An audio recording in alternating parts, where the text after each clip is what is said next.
Bulan Ramadan di Cianjur menyimpan banyak cerita.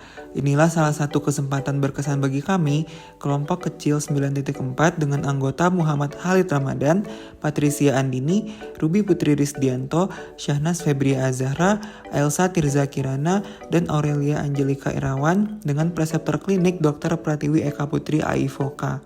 Pada kesempatan kali ini di Kabupaten Cianjur, kami mengadakan program beriman atau bebas dispepsia ibadah Ramadan maksimal.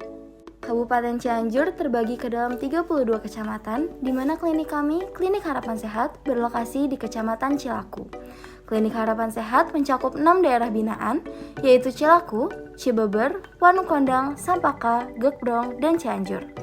Sejak didirikan pada tahun 2008, Klinik Harapan Sehat bekerja sama dengan berbagai pesantren di sekitarnya dalam penyuluhan kesehatan, pelatihan tim kesehatan, pengobatan gratis, dan pemberian bantuan potongan biaya berobat. Melalui metode Six Determinant of Health, kelompok 9.4 mengidentifikasi permasalahan yang berada di wilayah kerja Klinik Harapan Sehat dan menganalisisnya menggunakan metode USG. Didapati tingginya angka kunjungan dispepsia sebagai prioritas utama dengan total skor sebanyak 24. Dispepsia dilaporkan terjadi pada 10-30% penduduk dunia dan biasanya terjadi umumnya pada pasien berusia 15-30 tahun. Berdasarkan penelitian yang dilakukan pada salah satu sekolah menengah atas di Indonesia, didapati sebanyak 58% santri mengalami gejala dispepsia.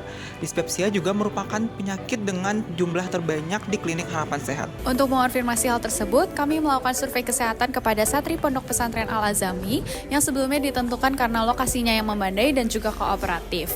Kami menentukan jumlah responden yaitu sebanyak 70 sampel berdasarkan rumus Lovin, di mana dari hasil survei tersebut menyatakan 56 santri atau sekitar 80% pernah mengalami gejala sakit MA. Kemudian dari 28 peserta atau 28 santri mengatakan bahwa mereka paling sering mengalami gejala sakit MA dibandingkan gejala batuk pilek, nyeri kepala, sakit tenggorokan, dan juga gigi berlubang. Lalu hanya sekitar 23 santri saja yang mengetahui apa itu dispepsia.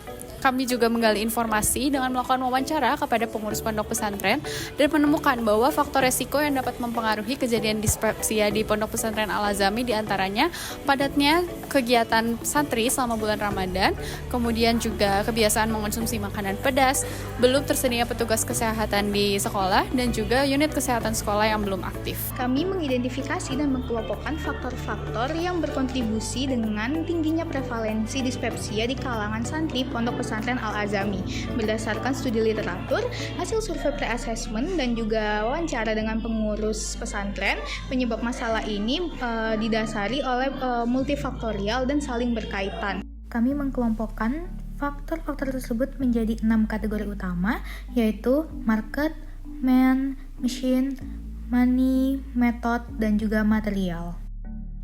Setelah mengetahui penyebab masalah, kami menggunakan scoring USG kembali untuk menilai faktor urgensi, seriousness, dan growth. Berdasarkan hasil USG, kurangnya pengetahuan santri terkait dispepsia dan keterbatasan seksi kesehatan di pesantren mendapatkan nilai tertinggi sehingga menjadi prioritas pertama.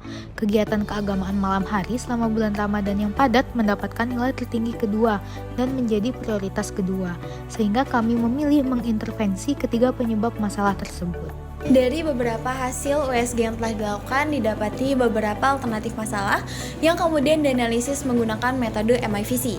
Alternatif penyelesaian masalah pertama, ketiga, dan juga keempat mendapatkan 3 skor tertinggi, yaitu promosi kesehatan mengenai pola makan dan juga stres yang dapat memicu dispepsia, screening, deteksi dini, dan juga pemantauan gejala dispepsia, serta peningkatan kapasitas kesehatan, seksi kesehatan di pondok pesantren. Ketiga alternatif penyelesaian masalah tersebut kemudian dirangkai menjadi suatu program yang dirancang selama 1 bulan selama bulan Ramadan, yang terdiri dari pembuatan dan juga pelatihan dokter cilik di Pondok Pesantren Al-Azami. Kemudian ada penyuluhan kesehatan mengenai faktor risiko, gejala, dan juga tanda bahaya dari dispepsia. Dan yang terakhir ada lembar pemantauan gejala dispepsia selama bulan Ramadan. Tujuan dari kegiatan ini adalah untuk meningkatkan pengetahuan tentang dispepsia dan untuk mengoptimalkan peran seksi kesehatan di Pondok Pesantren Al-Azami agar pemantauan kasus seperti dispepsia dapat berjalan dengan maksimal. Sasaran dari kegiatan kami adalah 67 orang dipilih dengan rumus Lovin untuk dilakukan pre-assessment, 2-3 santri perwakilan per kelas untuk dilakukan pelatihan dokter cilik, dan seluruh santri Pondok Pesantren Al-Azami untuk dilakukan edukasi akbar dan juga pemantauan kasus dispepsia. Adapun tahapan perencanaan kegiatan ini adalah dengan melakukan analisis situasi dan masalah yang telah kami lakukan di Klinik Harapan Sehat serta beberapa pondok pesantren yang bekerja sama dengan klinik tersebut, termasuk Pondok Pesantren Al-Azami.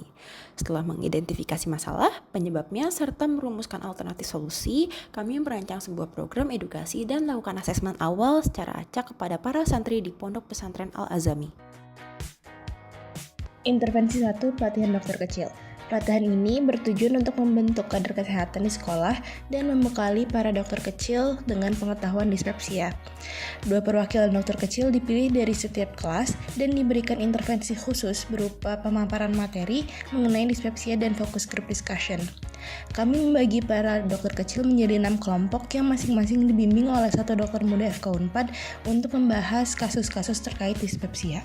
Sebelum melakukannya pelatihan, rata-rata nilai peserta adalah 6,29. Kemudian setelah dilakukannya sesi edukasi dan juga diskusi kelompok, rata-rata nilai peserta mengalami peningkatan yaitu menjadi 8,5. Hal ini dinilai signifikan secara statistik. Intervensi 2, edukasi akbar. Edukasi akbar merupakan kegiatan puncak yang diselenggarakan untuk memberikan pemahaman kepada 200 santri mengenai dispepsia dan pencegahannya. Edukasi dilaksanakan dengan 2 metode utama, yaitu penyampaian materi secara langsung oleh dokter muda FK Unpad dan sesi interaktif berupa diskusi kelompok yang dibimbing oleh masing-masing dokter kecil di tiap kelas dan presentasi dari para santri. Pada acara edukasi akbar, dilakukan pula pretest dan posttest untuk mengevaluasi bagaimana pemahaman para peserta. Pada saat pretest didapatkan hasil rata-rata nilai sebesar 5,37 dan ketika dilakukan posttest setelah edukasi didapatkan peningkatan menjadi 6,91. Walaupun peningkatan ini tidak sebesar ketika pelatihan dokter kecil, hasil ini tetap dinilai signifikan secara statistik. Lembar pemantauan. Dibagikan juga lembar pemantauan sebagai bagian dari intervensi yang dilakukan oleh para dokter kecil sebagai kader kesehatan di pondok pesantren. Lembar pemantauan ini dibuat sebagai bentuk implementasi ilmu yang didapat oleh para dokter kecil dan alat evaluasi untuk menilai keberhasilan intervensi serta mengukur sejauh mana para santri mampu menerapkan langkah-langkah pencegahan dispepsia dalam kehidupan sehari-hari. Pemantauan dilakukan selama 2 minggu, yaitu 1 minggu sebelum melaksanakan edukasi akbar dan 1 minggu setelahnya. Sebelum intervensi, sebanyak 22% santri melaporkan adanya keluhan mengenai dispepsia. Dan setelah dilakukannya intervensi, angka tersebut mengalami penurunan, yaitu menjadi 15%. Pemantauan jangka panjang sebaiknya dilakukan untuk melihat penurunan kasus dispepsia secara menyeluruh. Hal ini dapat dilakukan dengan kunjungan rutin dari petugas program promosi kesehatan Klinik Harapan Sehat yang berkolaborasi dengan dokter kecil di Pondok Pesantren Al-Azami.